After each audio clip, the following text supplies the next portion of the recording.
Assalamualaikum warahmatullahi wabarakatuh. Bismillahirrahmanirrahim. Ashhadu an la ilaha illallah wa ashhadu anna Muhammadar Rasulullah. Allahumma salli ala Sayyidina Muhammad wa ala ali Sayyidina Muhammad. Rabbi shrah li sadri wa yassir li amri wahlul 'uqdatam min lisani yafqahu qawli. Amin. Bismillahirrahmanirrahim. Salam santunku buat para pecinta channel Uripi Allah. Semoga kita semua tersafaati, terhidayah oleh Allah Subhanahu wa ta'ala. Amin ya rabbal alamin. Alhamdulillahi rabbil alamin. Melanjutkan episode Intai Singgah Sana Musuh yang ke-7. Episode yang ke-7. Di episode yang ke-6 dahulu kita menuju ke Gua Hira. Jadi kita wajib juga bertapa di Gua Hira seperti apa yang dijalani oleh baginda Nabi besar Muhammad sallallahu alaihi wasallam. Nah, jadi bila Gua Hira secara syariat itu ya ada di Mekah sana. Tapi di dalam babakan hakikatnya, jadi babakan batiniahnya, hakikat Gua Hira itu di mana? Hakikat Gua Hira itu adalah di hatimu sendiri. Hati yang keras melebihi kerasnya batu, hati yang gelap gulita selama ini, itulah Gua Hira-nya. Jadi sebagai umatnya Kanjeng Nabi Muhammad, bila kita tidak mengikuti jejak langkah Kanjeng Nabi Muhammad, maka mana mungkin kita dikatakan sebagai umatnya Kanjeng Nabi Muhammad. Kalau secara dohirnya, bagaimana mungkin Anda bisa meniru Kanjeng Nabi Muhammad? Bila Anda mau meniru secara dohirnya Kanjeng Nabi Muhammad, ya Anda harus pergi ke Gua Hira, bertapa, berkholwat, berzuhud di sana setiap malam. Kalau kita hanya memandang sudut dohiriyahnya saja, karena semua cerita, karena semua jejak-jejak perjalanan Kanjeng Nabi Muhammad ada dohirnya pun juga ada batinnya. Karena perjalanan-perjalanan dohir itu tajallinya ada di dalam batin tiap-tiap diri manusia. Jadi bila mencontoh kisah perjalanan jejak Kanjeng Nabi Muhammad sallallahu alaihi wasallam, kita bertapanya jangan di Gua Hira yang dohir sana. Kita bertapanya, kita berkholwatnya, kita bertafakurnya, masuklah ke dalam Gua Hira yang selama ini Anda tinggalkan. Sehingga hati kita selama ini gelap gulita. Gelap gulita apa maksudnya? Buta akan Allah yang kita sembah. Buta akan Allah sebagai Tuhan. Yang ada di dalam hati kita selama ini hawa nafsu kita sendiri serta iblis dan setan yang selalu menyesatkan kita selama ini kepada Allah. Itulah gelap gulitanya hati. Karena kita selama ini hanya mementingkan dohir daripada mementingkan yang batin.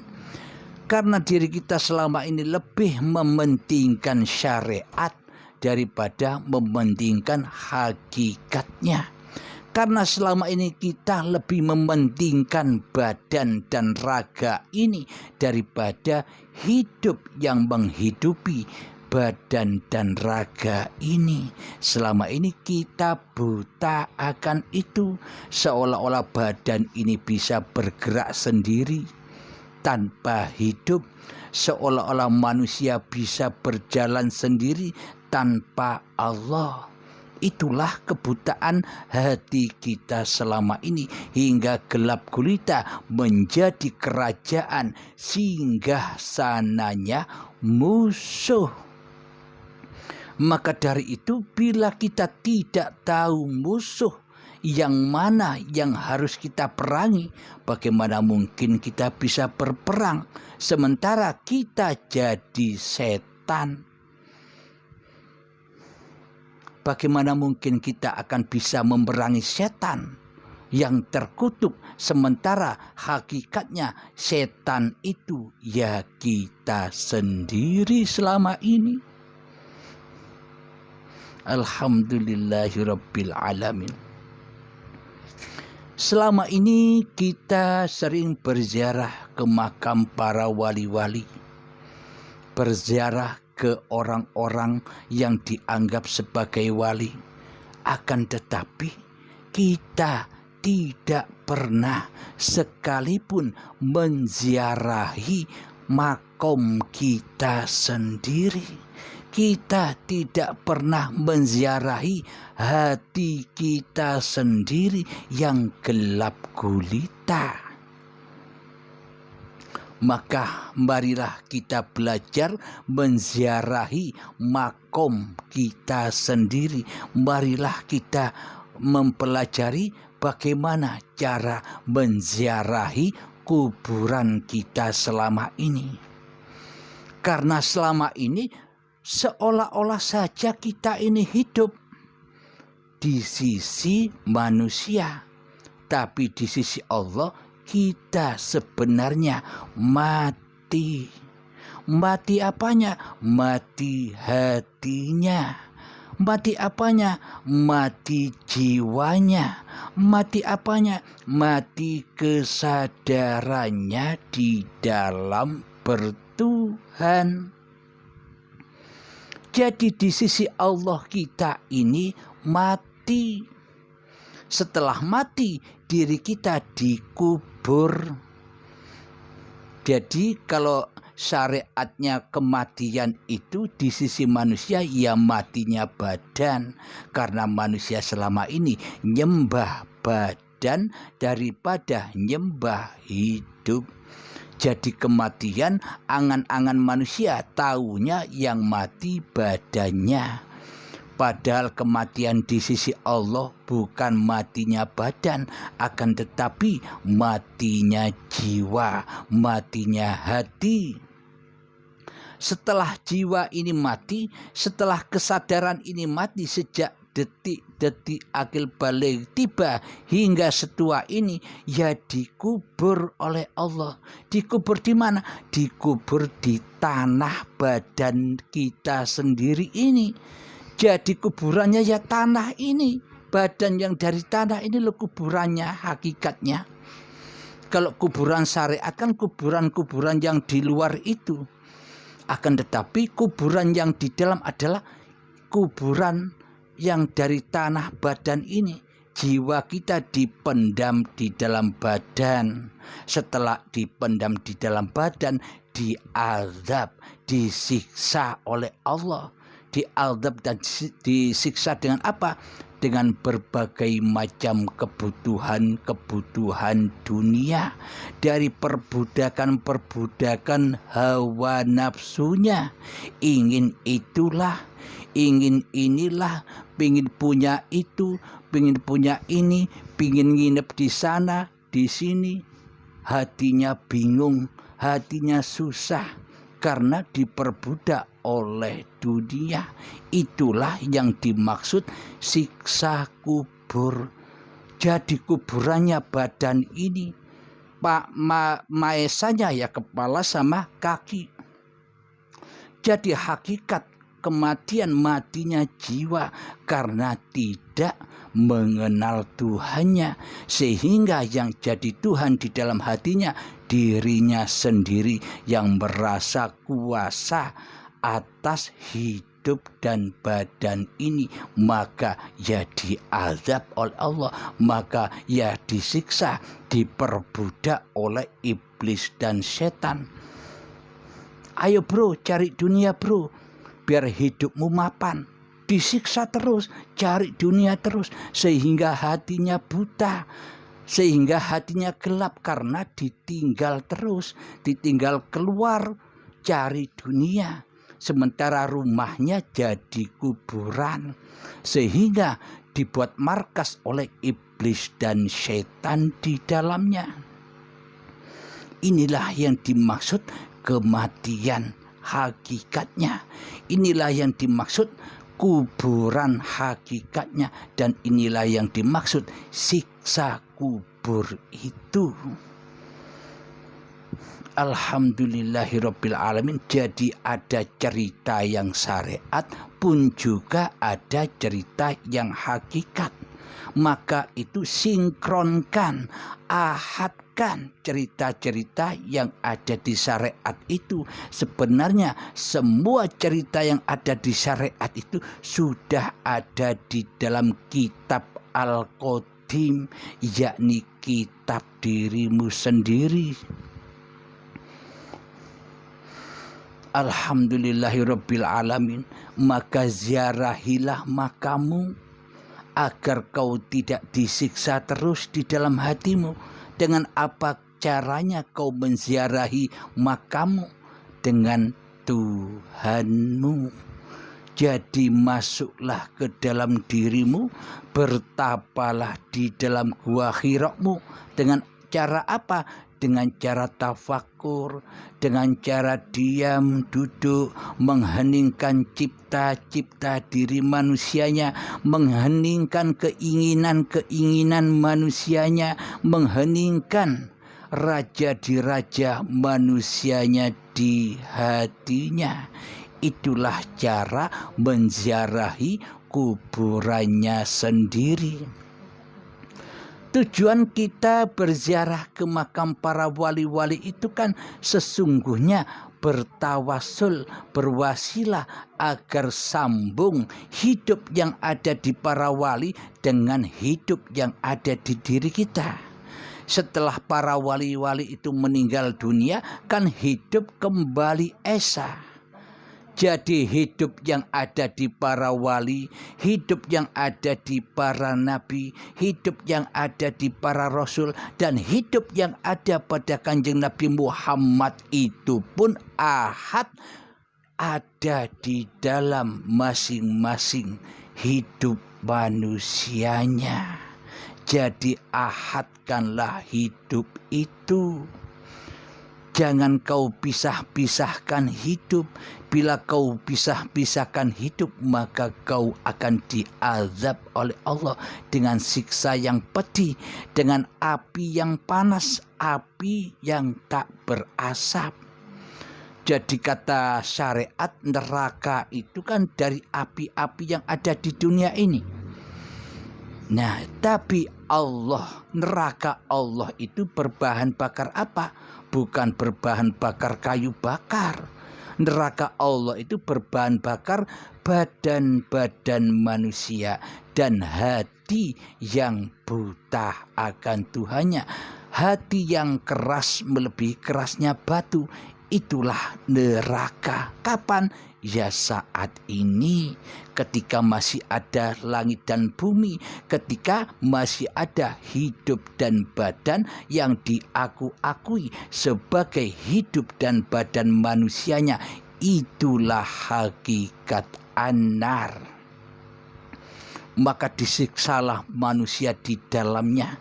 disiksa dengan rasa kekhawatiran-kekhawatiran, disiksa dengan rasa ketakutan-ketakutan, disiksa dengan kekurangan-kekurangan keekonominya, disiksa dengan hutang-hutangnya, semua serba disiksa. Karena apa? Karena manusianya merasa menjadi pengatur hidupnya sendiri.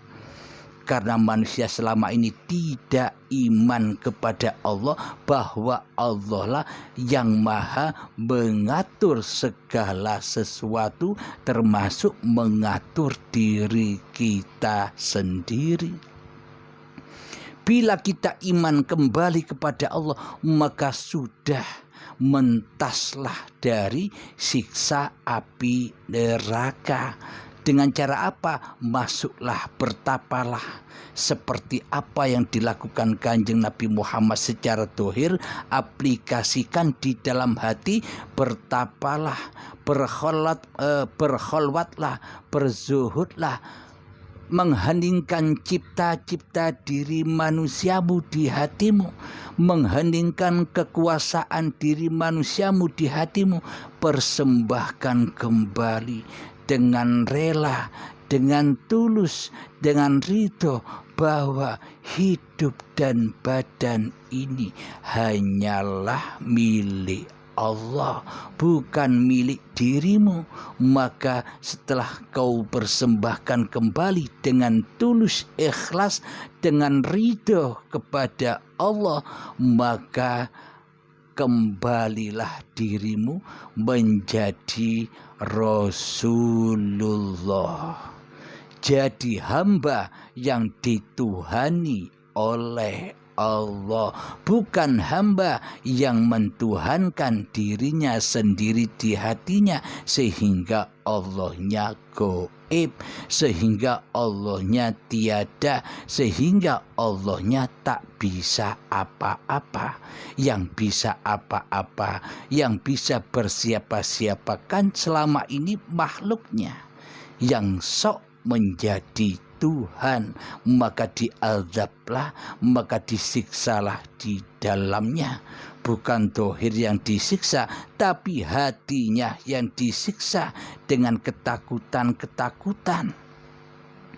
Karena hakikat manusia, apa yang paling ditakuti? Yang paling ditakuti manusia sebenarnya adalah sifat diri manusianya. Apa? Mati.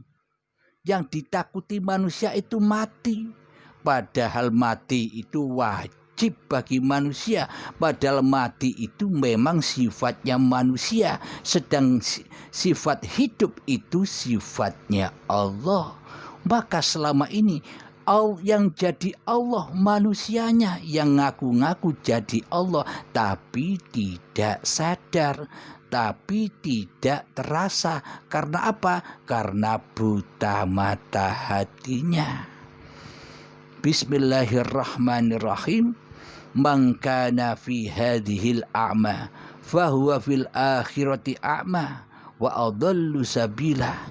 Bila di dunia ini buta mata hatinya, maka di akhirat pun akan buta mata hatinya, bahkan tersesat-sesat jalannya. Nah, kita bertaubat sekarang atau bertobat nanti? Kita berbaiat sekarang atau berbaiat nanti? Semua pasrahkan kepada Allah Subhanahu wa ta'ala yang mengatur semua urusan hamba-hambanya.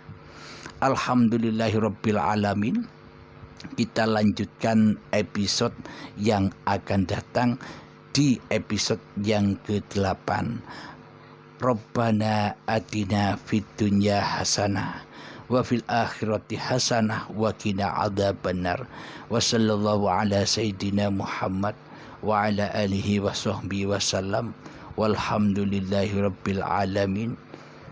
Akhir kalam, assalamualaikum warahmatullahi wabarakatuh.